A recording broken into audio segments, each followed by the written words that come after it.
They're still here. I see them. I hear them. But they're not human. It was supposed to be just another investigation. Just another night. Another haunted place. Another story to tell. Dr. Alan Graves, the skeptic. The one who thought everything had a rational explanation. Mia Rodriguez, the believer. The one who had seen things no one should ever see. And Ethan Cole, the tech guy. The one who always joked about ghosts. Until the day he stopped laughing.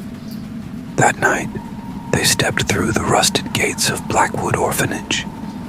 The place had been abandoned for decades. The fire had taken everything. The building, the children, the headmistress.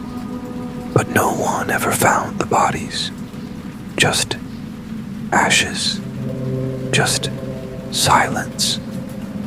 And the legend said the children never left, that if you listened closely, you could still hear them laughing, crying, whispering, daring you to come inside.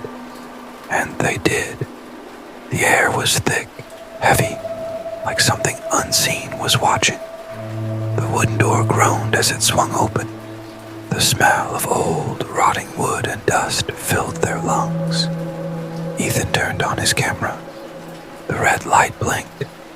Recording. Alan stepped forward first, flashlight in hand, sweeping it across the entryway. And then, Mia stopped. Something wasn't right. She could feel it. A presence. Like stepping into a room that still remembered everything that had happened inside it. Like the walls had been waiting for them. The hallway stretched long and dark, the floor creaking under their weight. Ethan glanced at the peeling wallpaper, small handprints, tiny, faded, like children had pressed their palms against it long ago. But something was wrong. Some of the handprints were too fresh. They set up the equipment, cameras, motion sensors, audio recorders, waiting, listening. But the place was quiet. Too quiet. The kind of quiet that presses against your skin, that makes you hold your breath without even realizing it. Mia ran her fingers over an old wooden desk, brushing away the dust. And that's when she saw it. A drawing. A child's drawing, hidden beneath the dirt and grime. 16 little figures, hand in hand, standing in a circle. No faces, just blank, empty heads. And in the center, a dark smudge. Black crayon, so thick and heavy it tore through the paper. Beneath it, a word. Play. Ethan frowned. Creepy as hell, he muttered, setting the drawing down. But Mia didn't move. She was staring at the wall, scratches, words carved into the wood, over and over again. We can't leave. She won't let us go. Don't play. Alan exhaled sharply. It's just kids messing around, graffiti. Nothing supernatural about it. But Mia didn't answer, because the air had changed. It was colder, the kind of cold that seeped into your bones, that made your breath come out in a thin white mist. Then, from deep inside the orphanage, a sound, a giggle, small, playful, a child's laughter. But there were no children here. Ethan's hand tightened around the camera. He turned, scanning the hallway, looking for movement. Nothing. Alan stepped forward. Hello, his voice echoed, stretching through the empty halls. Silence. Then, a soft whisper. Help us. The words crackled through the radio, barely audible, buried under static. Alan's jaw tightened. Interference. But Mia, she knew better. She knew they weren't alone anymore, and neither did the watchers in the dark, because they had been waiting. The first night started like any other investigation. Cameras rolling, motion sensors armed, the red blinking lights waiting to catch something. Anything. Ethan set up the thermal scanner in the main hall. Alan placed EVP recorders in every room. Mia, standing by the doorway, just watched. She wasn't looking for ghosts. She was waiting for the moment the air would change. And it did. The first sign, the silence. Not the kind of silence that comes with an empty building. No, this was something else. The kind of silence that listens, that waits. Mia ran her hand over an old wooden shelf, dust swirling in the dim light. And then, beneath a pile of papers, a drawing.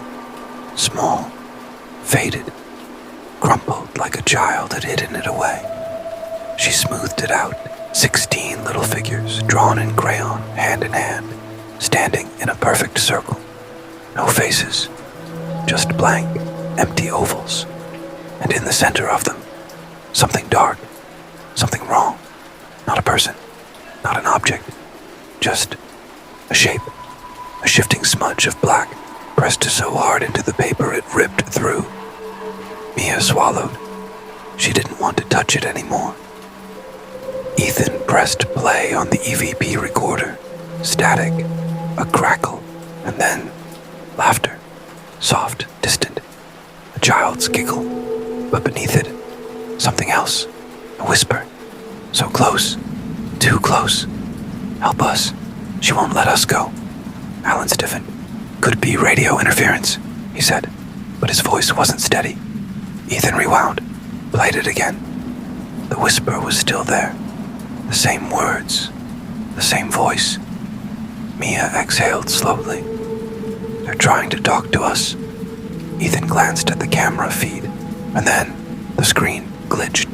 A burst of static, lines tearing across the image. Then, something appeared. A cluster of cold spots, moving together, like a group of children holding hands, watching. Alan's breath hitched, his fingers curled. The air dropped. Cold, so cold it burned. And then, a voice right beside him. Soft, sweet, a child. Do you want to play? Alan turned sharply, flashlight slicing through the darkness. No one, nothing. Just the hallway stretching long and empty before him. His chest rose and fell, too fast, too sharp. Mia's voice broke the silence. Alan. He turned and froze. At the end of the hallway, a figure. Small, still, not moving. No, not still. Swaying, just slightly, back and forth. Like a child waiting, like a child pretending to be patient. Mia's fingers dug into her arms. It's watching us. The light flickered. For half a second, the figure was closer. Not walking. Just there. Closer. Ethan grabbed the camera. His voice barely a breath. Tell me you got that. Alan didn't answer, because the whisper was back, right in his ear. Do you want to play? And this time, it was laughing. Mia woke up, gasping. Her breath came fast, too fast. Something was wrong. She could feel it before she even saw it. A dull, throbbing pain crawled up her arms. She pulled back her sleeves, and her stomach dropped.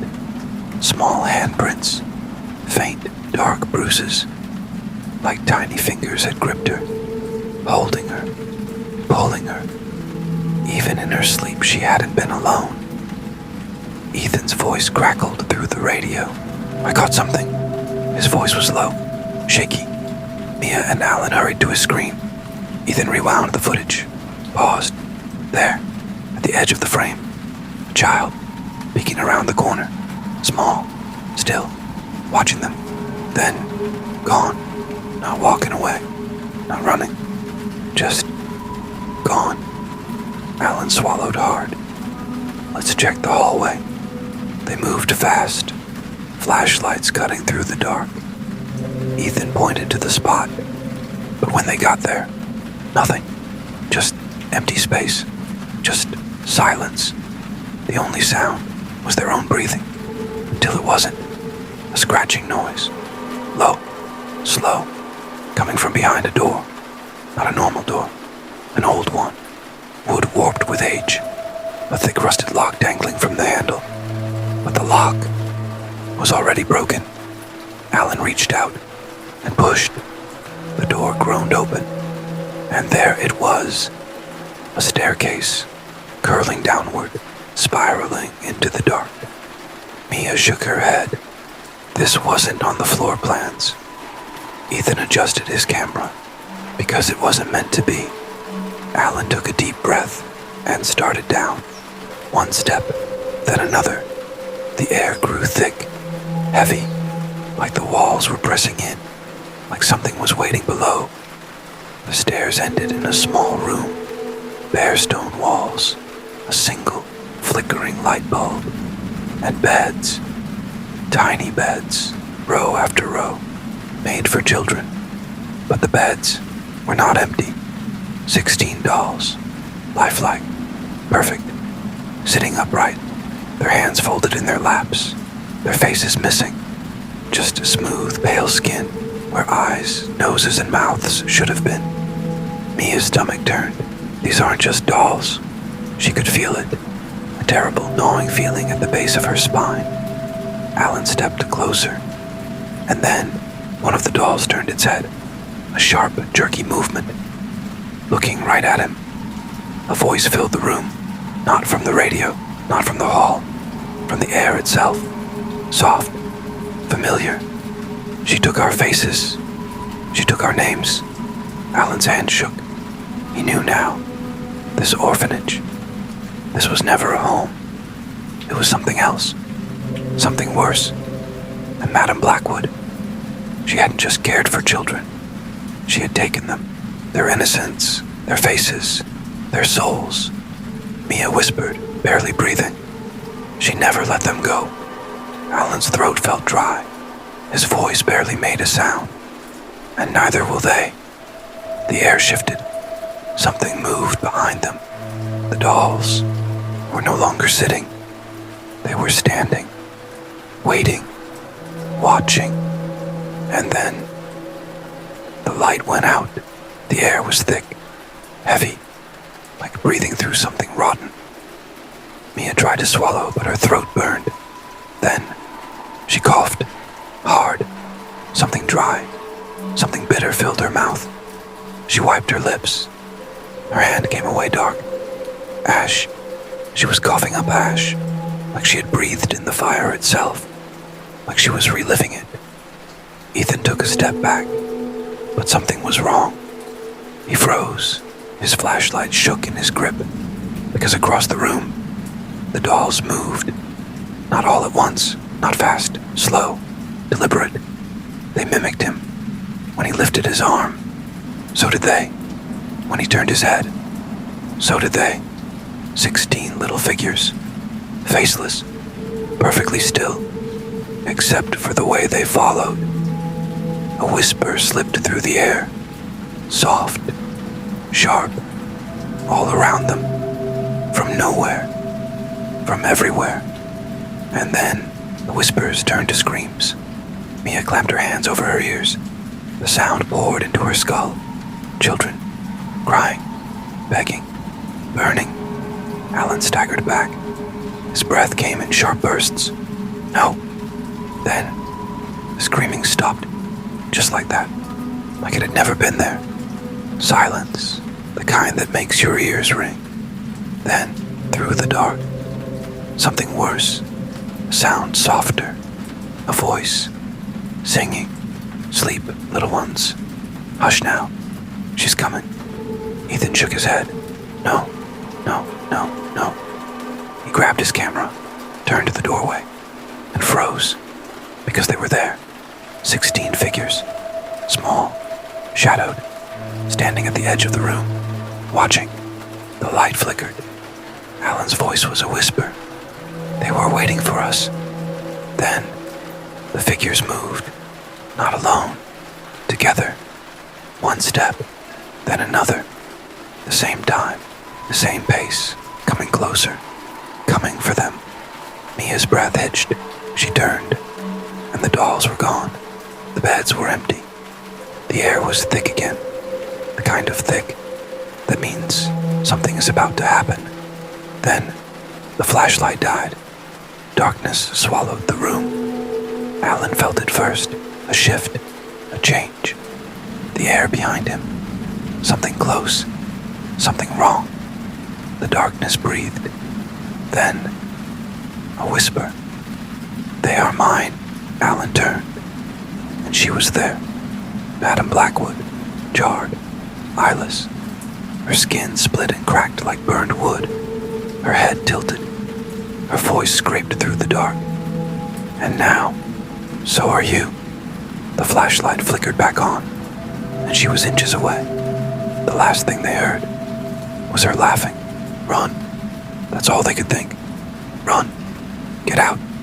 But when they turned to the entrance, the door was gone. Not shut, not locked. Gone. As if it had never been there at all. Ethan's breath hitched. No, this isn't real. His camera glitched. The screen twisted, flickered. Lines ripped through the footage like something tearing reality apart. Then, the static cleared. Ethan stopped breathing, because on the screen, Alan wasn't there. Mia wasn't there. None of them were there. Instead, the dolls, standing exactly where they had been, lined up, waiting, watching. Alan's voice was sharp. "That's not possible." But his hands were shaking. Mia grabbed his arm. "We have to get out." She turned, and her breath caught in her throat. A mirror stood against the wall, old, cracked. She looked into it, and Alan screamed. His reflection wasn't his own.